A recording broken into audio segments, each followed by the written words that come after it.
This is a Newsline 9 Memorial Day special. Terror hits home, a time to heal. You probably feel like you already know the next two people we're going to introduce you to. You've certainly seen them on television in your homes often enough. Oklahoma City Assistant Fire Chief John Hanson and his wife, our own Jennifer Reynolds, who usually sits right here. The tragedy at the Murrah building certainly taught them the true meaning of the vows they took a few years ago. The part where they said, for better or for worse. What were you doing when you were sitting there watching him on television? Were you, you know, kind of looking to see if he was all right or that kind of thing? What was going through your mind? To suppress the desire to say, "Hi, honey, are you okay?" I think it was odd because I've gotten used to a long time ago the idea that I would be reporting or be on the set or in the field when he's working and potentially doing something dangerous. But what made this different, I think, was just knowing what they were seeing, knowing what they were going through, the magnitude of it, how many bodies, how many families, how many tragedies. And I would watch him and try to kind of get an idea of, did he look tired? Did he look stressed? You know, was he getting sunburned? Wondering if he was going to get anything to eat or if he was going to get any sleep. Because I knew for the first 2 or 3 days he slept almost not at all. So I was worried more about him emotionally and worried more about him physically, how he was doing, than I worried about the danger. Because that part of it, if you're married to somebody in public safety, you get used to that more. And in some ways, I should probably point out, it's almost easier for me because I knew where he was. A lot of wives of firefighters and public safety personnel would have to hope that they'd hear about it if something happens to their spouse. But I know while I'm at work, if something happens, I'm going to know immediately. So there is even some comfort in knowing that I'm as plugged in as anybody to what's happening down there and what they're going through. How has this affected Jill? After the first 5 days when we were in continuous coverage, I started trying to keep my schedule as much like normal as I could, just for her, so that I would be at home during the hours she expected me to be home, and we all kind of rallied around and made sure that she didn't have to feel insecure about what was happening. And but I think all kids are real affected by it. She's a little kind of clingy, wants to be held, and really wants a lot of attention and a lot of time. But I've talked to a lot of people that work at our station, people in the governor's office, other rescuer families, and I think kids just need a lot of reassurance right now that it's okay. I cannot remember when I've seen such an outpouring of goodwill than I saw from the people of this city and this state, and from, you know, people you knew or people you didn't know. You know, I mean, it's just tremendous. Yeah, you know, early on, Randy, right after the blast happened, you saw people running toward the building.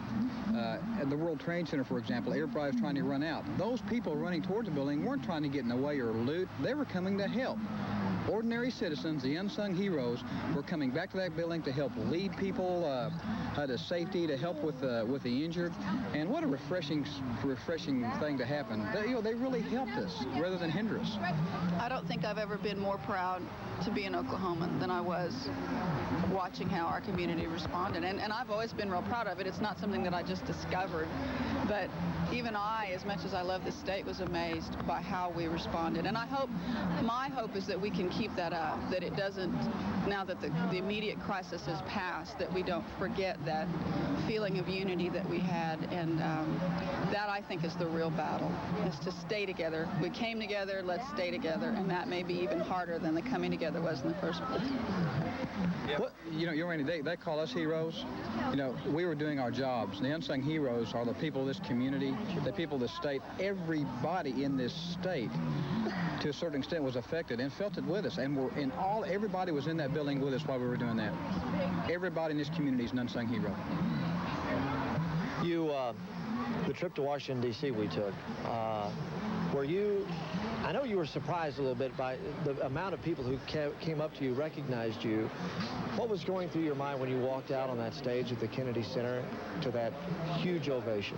Well, Randy, I was overwhelmed. I was honored and very humbled to be there and represent all the rescuers, firefighters, police officers, troopers, sheriffs, medical workers that participated in that rescue, and represent this community. That was the honor in itself, is to go up there as an Oklahoman and stand in front of the nation and represent our state and what this state had accomplished with those rescue efforts.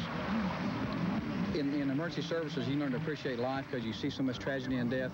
But even through this now, I think all Oklahomans appreciate waking up in the morning a little bit more, appreciate times like this when family and friends can be together.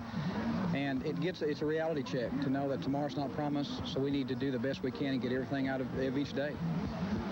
Yeah, I've noticed a lot of people kind of spending more time together, you know, holding hands a little tighter maybe than before. Yeah. The other thing too, and this goes back to what I was saying before, and this whole idea that I think we have always underappreciated ourselves as Oklahomans, and I think the rest of the country has underappreciated us, and I think that the world learned a lot about us and what we're made of and what kind of people we are, and I think that we can't forget that now. I mean, it's most important that we know that. More important than the rest of the world is that we know what kind of people we are and how we responded. And I don't want to lose that sense. I don't want to lose that feeling. And I think we need to work hard as a state and as a community to hold on to that, because that is, to me, the positive thing that we can take from all of this.